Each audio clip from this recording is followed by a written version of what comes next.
Estructura de la placenta. Inicio del mes, es el final de la semana 12. La placenta va a tener dos componentes. Una porción fetal formada por el corio frondoso, que lo alcanzamos a ver en esta parte, y una porción materna formada por la adhesiva basal, que es esta parte seguida del corio frondoso. Bueno, en el lado fetal, la placenta va a estar limitada por la placa coriónica. De este lado vamos a tener la placa coriónica junto con los vasos umbilicales. En el lado materno, esta está limitada por la adhesiva basal, de la que la placa adhesival, esta placa de la adhesiva basal, tiene una incorporación más íntima a la placenta. Para este momento, la mayor parte de las células del citotrofoblasto se ha degenerado. Durante el cuarto y quinto mes, la adhesiva basal forma varios tabiques, que los alcanzamos a ver aquí, alrededor de las vellosidades. Estos tabiques, que se proyectan hacia el interior de los espacios vellosos, tienen un núcleo de tejido materno, pero su superficie está cubierta por una capa de células sincitiales, que quiere decir que toda esta superficie, pegado a los espacios intervellosos, debe estar cubierto por células sincitiales. Una capa de estas células siempre separa la sangre materna en las lagunas intervellosas del tejido fetal de las vellosidades. Por la formación de estos tabiques, la placenta queda dividida en varios compartimentos, también llamados cotiledones. No alcanzan la placa coriónica, lo que quiere decir que no llegan hasta esta placa coriónica.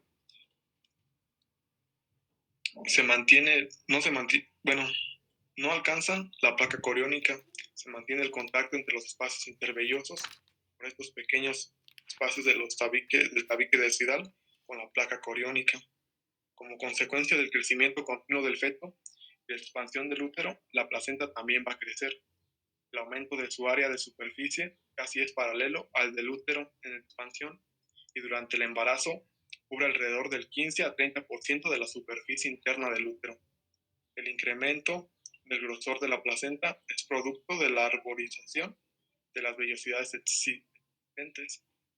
Quiere decir que estas vellosidades de una parte van a hacer crecer también a la placenta. Placenta término. Al término, la placenta va a tener una configuración discoide y un diámetro de 15 a 25 centímetros, con cerca de 3 centímetros de grosor, y pesa entre 500 y 600 gramos. En la cara materna de la placenta se van a poder reconocer entre 15 y 20 regiones ligeramente abultadas, llamados cotiledones, cubiertos por una delgada capa, la adhesiva basal. Entre los cotiledones van a existir surcos formados por los tabiques adhesivales que se habían dicho anteriormente, formados por la placa adhesival. La cara fetal de la placenta está cubierta en su totalidad por la placa coriónica. Los vasos coriónicos que van a convergen hacia el cordón umbilical. El corión está cubierto por el amnios. Podemos ver el amnios, que es una gran parte del corión. Este va a ser el sitio de fijación del cordón umbilical, que va a ser excéntrico y en ocasiones incluso marginal. Con poca frecuencia, este cordón umbilical llega a insertarse en las membranas coriónicas fuera de la placenta. Este tipo de frecuencia se llama inserción velamentosa, lo cual podemos ver ejemplos aquí en estas imágenes inferiores, donde este cordón umbilical inserta fuera de la placenta las membranas coriónicas. Circulación placentaria. La sangre materna llega a los cotiledones por 80 a 100 arterias espirales que van a perforar la placa adhesival e ingresan a los espacios intervellosos. La presión en esas arterias va a impulsar la sangre hasta los sitios profundos de los espacios intervellosos y va a bañar las numerosas vellosidades pequeñas del árbol velloso con sangre oxigenada.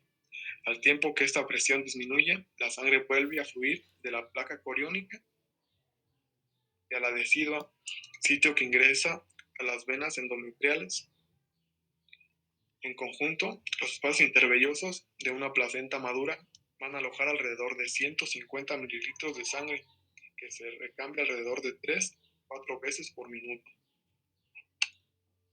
El intercambio placentario no tiene lugar en todas las vellosidades, sino solo en aquellas cuyos vasos fetales van a estar en contacto íntimo con la membrana sincitial que los cubre. Podemos ver de un color verde esta membrana sincitial. Bueno, la placenta, la membrana placentaria que separa la sangre materna de la fetal, al inicio está compuesta por 4 capas. Podemos ver la cubierta endotelial de los vasos sanguíneos, el tejido conectivo del núcleo de la vellosidad, la capa citotrofoblástica y el sincitio. A partir del 4.º mes, la membrana placentaria se va a adelgazar debido a que la cubierta endotelial, esta pequeña parte que aún se alcanza a ver, de los vasos entra en contacto íntimo con la membrana sincitial, lo que eleva en gran medida la velocidad de intercambio. Puesto que la sangre materna en los espacios intervellosos está separada de la sangre fetal por un derivado coriónico, la placenta humana se considera de tipo hemocorial. Normalmente no existe mezcla de la sangre materna con la fetal. Sin embargo, cifras bajas de células eméticas fetales en ocasiones escapan por efectos microscópicos de la membrana placentaria hacia la sangre fetal. Función placentaria.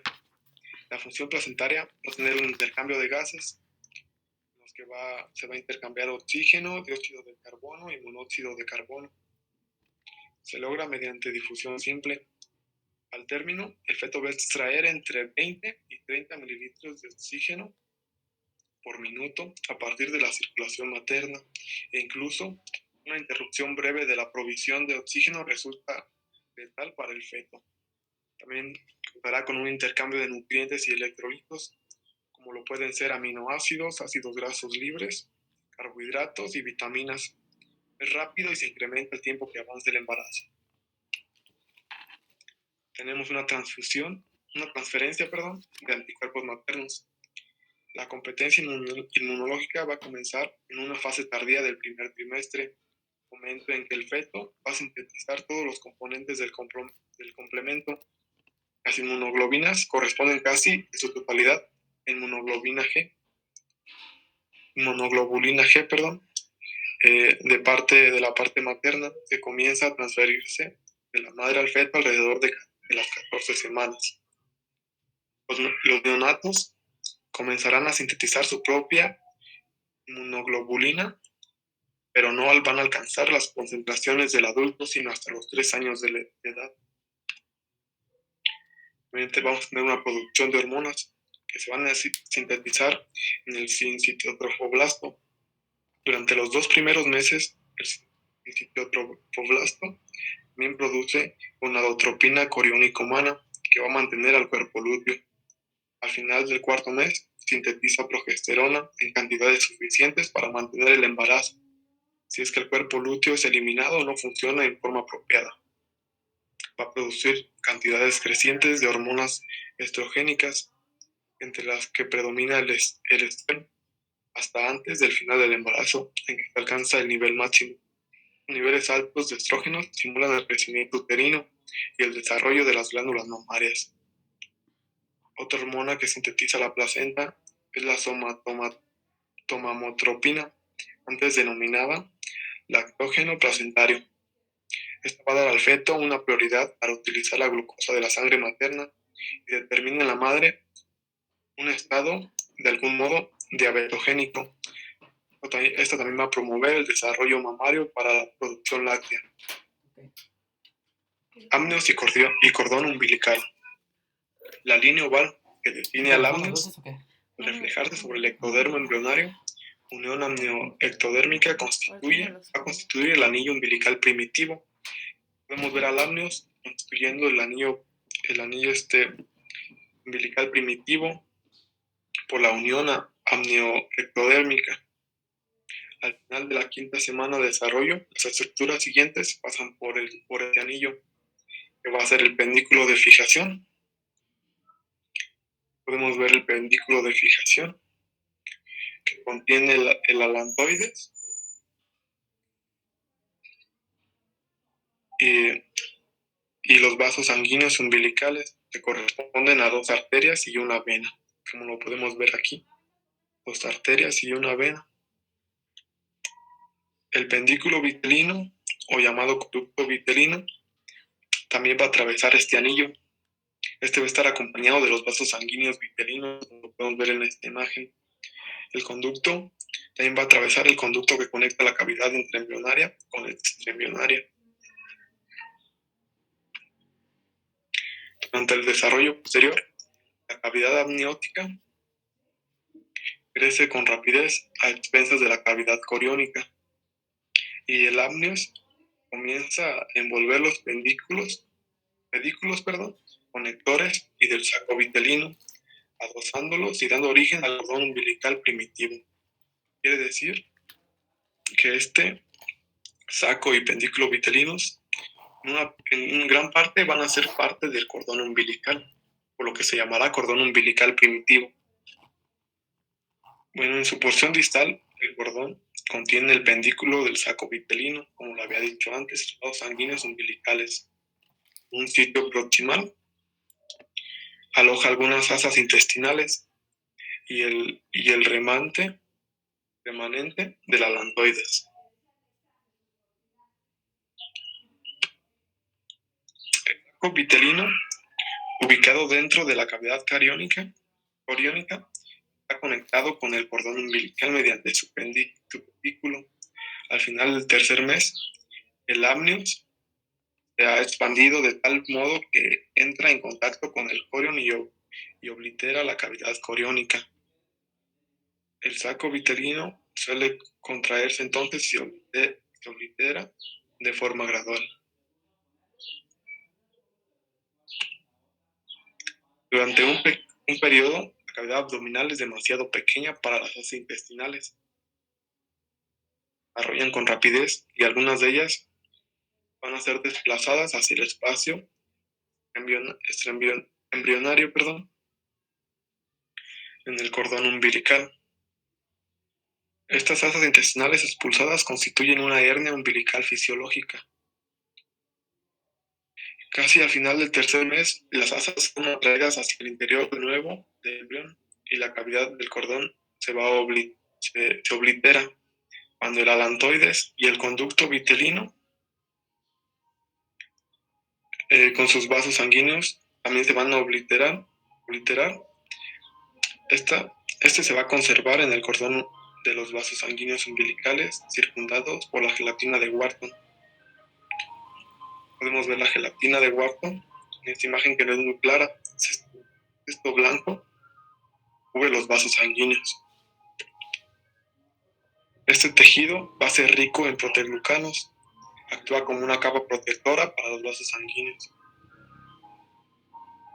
Cambios placentarios al final del embarazo. Al final de la gestación, varios cambios en la placenta pueden revelar una disminución del intercambio entre las dos circulaciones, lo que llevará a un incremento del tejido fibroso en el núcleo de la vellosidad, el engrosamiento de las membranas basales de los capilares fetales, cambios obliterantes en los capilares de las vellosidades, depósito de material fibrinoide sobre la superficie de las vellosidades en la zona de unión en la placa coriónica, como la formación excesiva de material fibrinoide a menudo va a inducir al infarto de alguna laguna intervellosa o incluso de todo un cotiledón. El cotiledón adquiere entonces un aspecto blanquecino.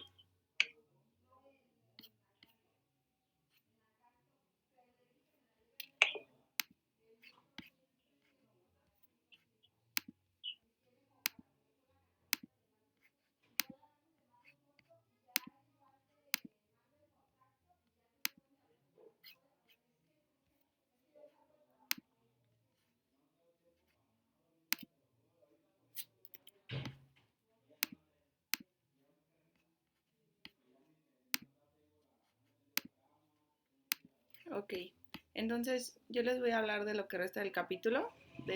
Bueno, comenzamos por el líquido amniótico.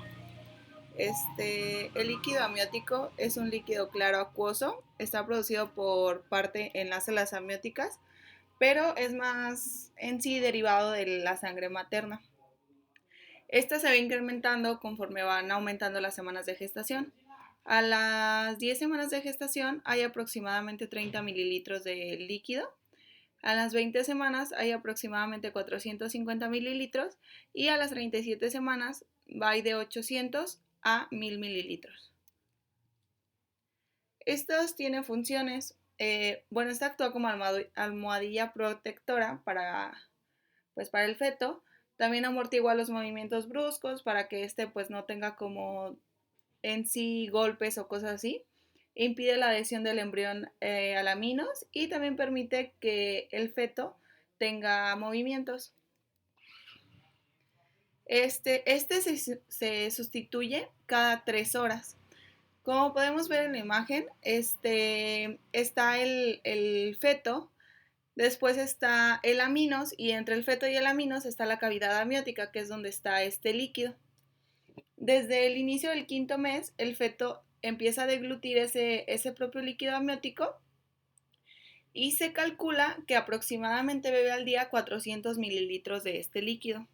Para el quinto mes, la orina del feto es mezclada con este líquido y después, bueno, al momento del parto, lo que pasa es que la membrana amniocoriónica forma una cuña hidrostática. Esta ayuda a que se dilate el conducto cervical.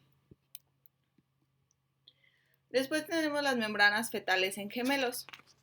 Las membranas fetales en gemelos, bueno, es un embarazo múltiple. No es como muy frecuente, sino que responde al 3% de todos los nacimientos en productos vivos. Esta es una estadística de Estados Unidos. Las causas de este incremento son dos. Uno, que es el aumento de la edad de las mujeres al momento del nacimiento de sus hijos. Y otro, que sería el uso de tratamientos para la fecundidad. Pueden ser el TRA, que son tecnologías para reproducción asistida. Esto es cuando se pueden dar ya sea gemelos, trillizos, cuatrillizos o así. Después tenemos dos tipos de gemelos, que son los gemelos dicigotos y los gemelos monocigotos. Bueno, primero les voy a explicar los dicigotos. Estos son alrededor del 90%. Su incidencia incrementa con la edad materna, que se duplica a los 35 años. También pueden ser por los procedimientos de TRA que les había comentado. Estos se derivan de la liberación de dos ovocitos y su fecundación por espermatozoides distintos. Ahorita en una imagen más adelante se los explico. Entonces lo que pasa aquí es que los cigotos se van a implantar de manera independiente en el útero. Cada uno tiene su propia placenta, sus aminos, su saco coriónico. Y en las paredes de los sacos coriónicos entran en contacto estrecho y varias veces llegan a fusionarse estas placentas. Otras veces quedan separadas. Entonces aquí las placentas se fusionan y poseen eritrocitos de dos tipos, que es, bueno, esto es llamado mosaicismo eritrocitario. Esto lo que pasa,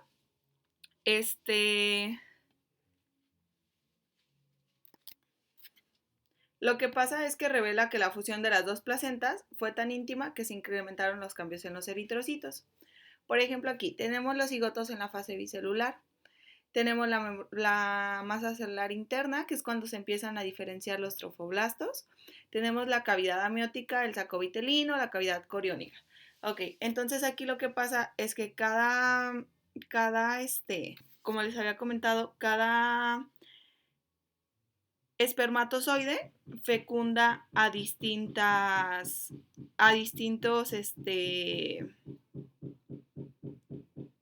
se me fue el nombre, a distintas placentas. Entonces, o sea, cada uno forma su placenta conforme el espermatozoide que fue fecundado, y puede haber cambios, los que les comentaba, que es cuando las placentas se fusionan y se ven como en esta imagen que está aquí. Después tenemos los gemelos monocigotos. Estos gemelos se desarrollan de un solo óvulo fecundado, ya que en el otro eran dos óvulos fecundados, o sea, se fecundaban diferente, y en este es un solo óvulo, y son monocigotos, o mejor conocidos como que son idénticos. Estos derivan de la división del cigoto, que se puede ocurrir en distintas fases del desarrollo. Se piensa que la separación más temprana ocurre en la etapa bicelular y se desarrollan dos cigotos independientes. Entonces lo que pasa es que los blastocistos se implantan de manera independiente en cada embrión y cuenta con una propia placenta y un saco coriónico. Pero estos gemelos monocigotos suelen tener una gran similitud en cuanto a grupo sanguíneo, huellas digitales, sexo, el aspecto externo, el color de los ojos, el cabello, entre otras cualidades más. Ok, entonces aquí, la división del cigoto suele ocurrir en la fase temprana del blastocisto, como se los había dicho. Aquí tenemos entonces el cigoto en la fase bicelular. Entonces, la masa celular se va a dividir, como lo vemos aquí, que se está ya dividiendo, y también, bueno, forman el blastocele.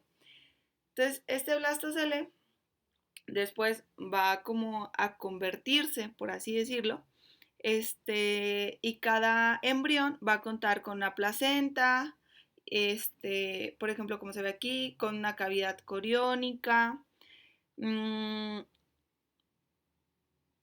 Bueno, también en algunos casos puede pasar que, que ocurre una separación en la fase de disco bilaminar, ¿sale? Después, si bien los gemelos de una sola placenta, la irrigación sanguínea suele estar muy bien equilibrada. En los trillizos, bueno, que es muy raro, que se da en cada 7.600 embarazos, o sea, su probabilidad es muy baja. Al nacimiento de los cuatrillizos, quintillizos, otros embarazos múltiples, o incluso más raros. En casos recientes, los nacimientos múltiples han sido más frecuentes en mujeres que reciben las gonadotropinas, que estos son fármacos de la fecundidad o por anovulación. Ok, entonces vamos con el parto y el nacimiento. Aquí, durante las primeras de las 34 a las 38 semanas de gestación, el miometrio no responde a señales todavía para el parto, pero de las 2 a las 4 semanas de embarazo, este tejido pasa por una fase de transcripción para prepararse para dar inicio al trabajo de parto. Entonces, en la fase, esta termina por un engrosamiento del miometrio. O sea, por ejemplo, en esta imagen tenemos el miometrio más cerrado, que puede ser, por ejemplo, de las 34 a las 38 semanas. En que ya se empieza a preparar un poco más para el trabajo de parto, que abarca de las 2 a las 4 semanas. Y en que ya está más engrosado este miometrio, en el fondo uterino, y su reblandecimiento y adelgazamiento de su tercio inferior y el cérvix. Entonces esto lo que va a pasar es ya como que se va a ensanchar para que pueda iniciar el trabajo de parto. Después vamos con el trabajo de parto. Consta en sí de 3 fases, que es el borramiento, la expulsión del feto y el alumbramiento. Ok, entonces el borramiento, ¿qué es lo que pasa? Aquí hay un adelgazamiento y un acortamiento. También hay una dilatación del cuello uterino. En esta etapa, termina cuando el cérvix alcanza su dilatación completa. Entonces, es el primero, por así decirlo, que es el que da las contracciones uterinas. Lo que hacen es que comprimen el saco amniótico contra el conducto cervical de manera de cuña. En caso de existir una rotura de las membranas, la presión del eje de la parte presentada del feto, o sea, la cabeza. ¿Sale? Entonces después vamos con la expulsión del feto, que es, bueno, esto fue lo que les expliqué del borramiento. Que ya sería la expulsión del feto. Es facilitada, igual también se dan contracciones uterinas, pero aquí lo que pasa es que es más, o sea, las contracciones son más fuertes, son más, generan una presión mayor intraabdominal, que es creciente por la contracción de los músculos abdominales, que es la expulsión, y aquí podemos ver, bueno, las contracciones uterinas, que es en la parte como en sí donde se van. Ya por último, que es el alumbramiento. En la expulsión ya tenemos pues el nacimiento del feto, la salida del feto. Entonces ya el alumbramiento, que es este que estamos viendo aquí, es la expulsión de la placenta y las membranas fetales.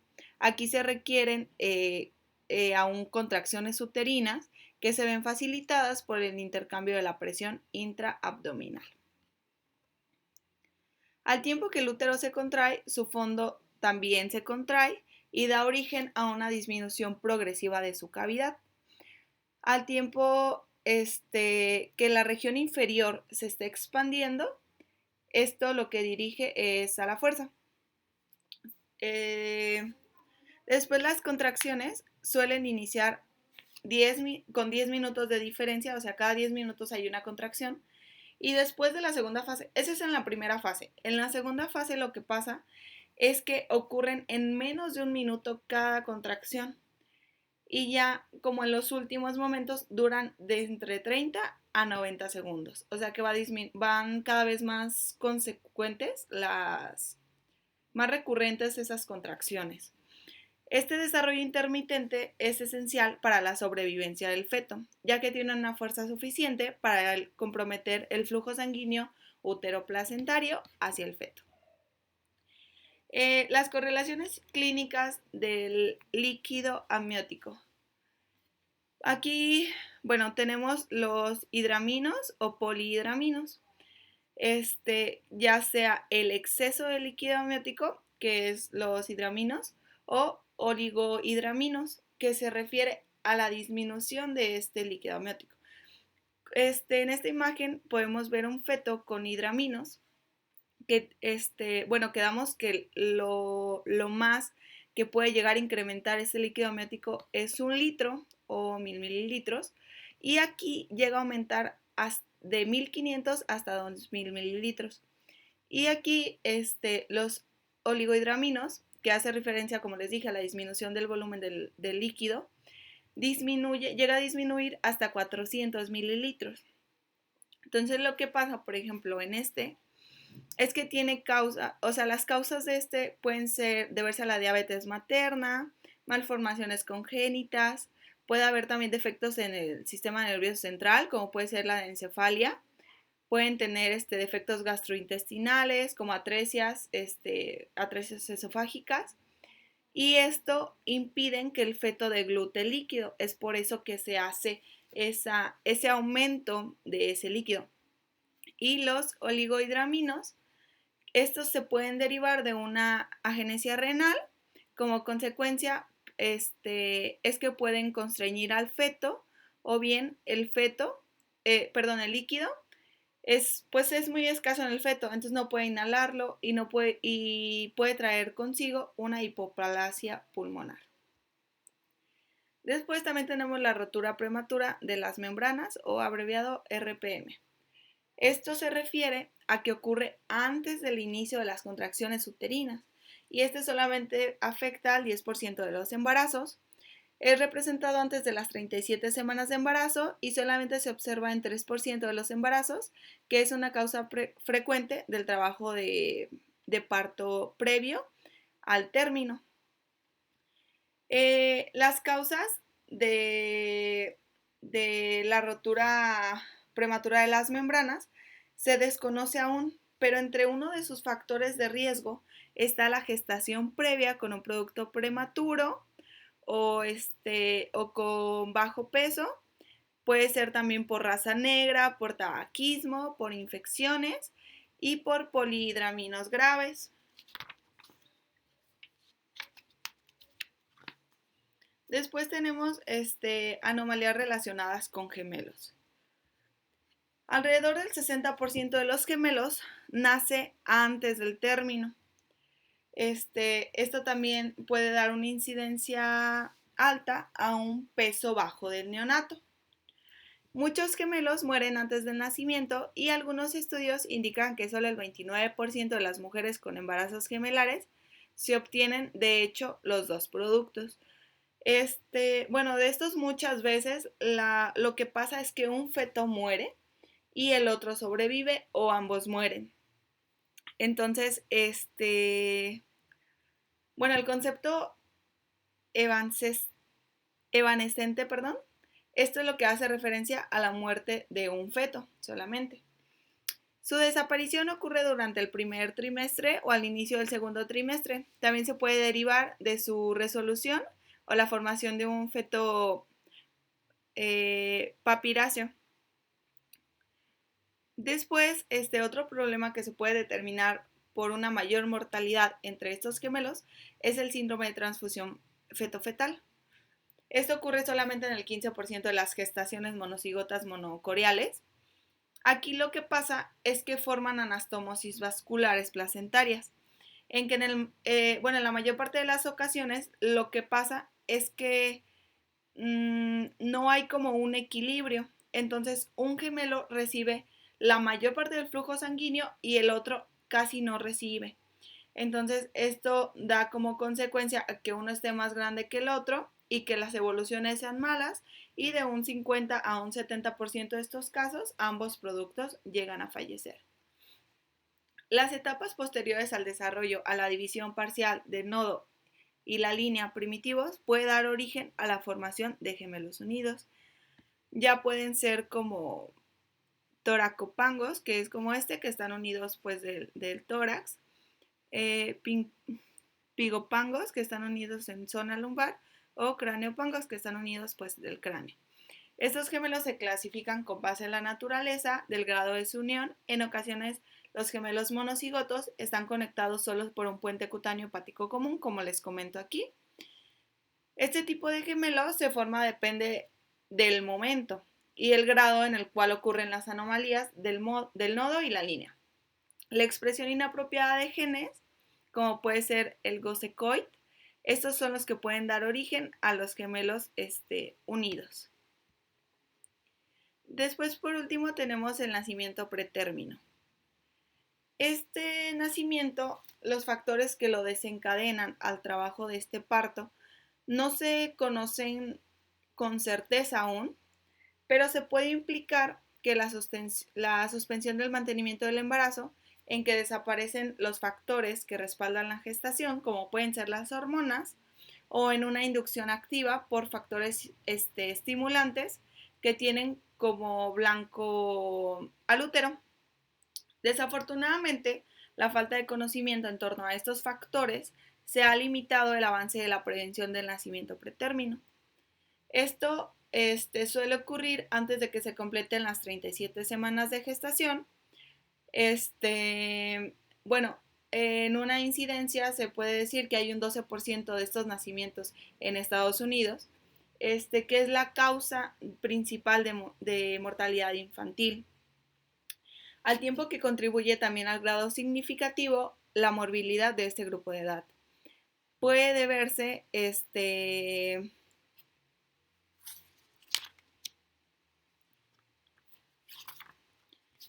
esto puede deberse a un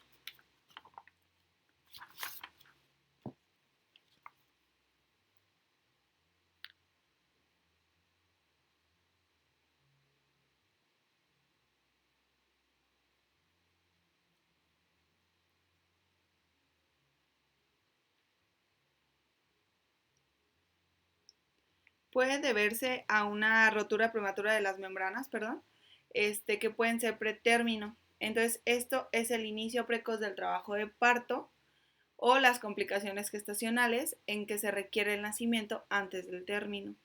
Entre sus factores de riesgo están el nacimiento pretérmino previo, pueden ser razas negras, gestaciones múltiples, infecciones como de tipo periodontal, vaginosis bacteriana o un índice de masa corporal bajo en la madre. Y eso sería todo.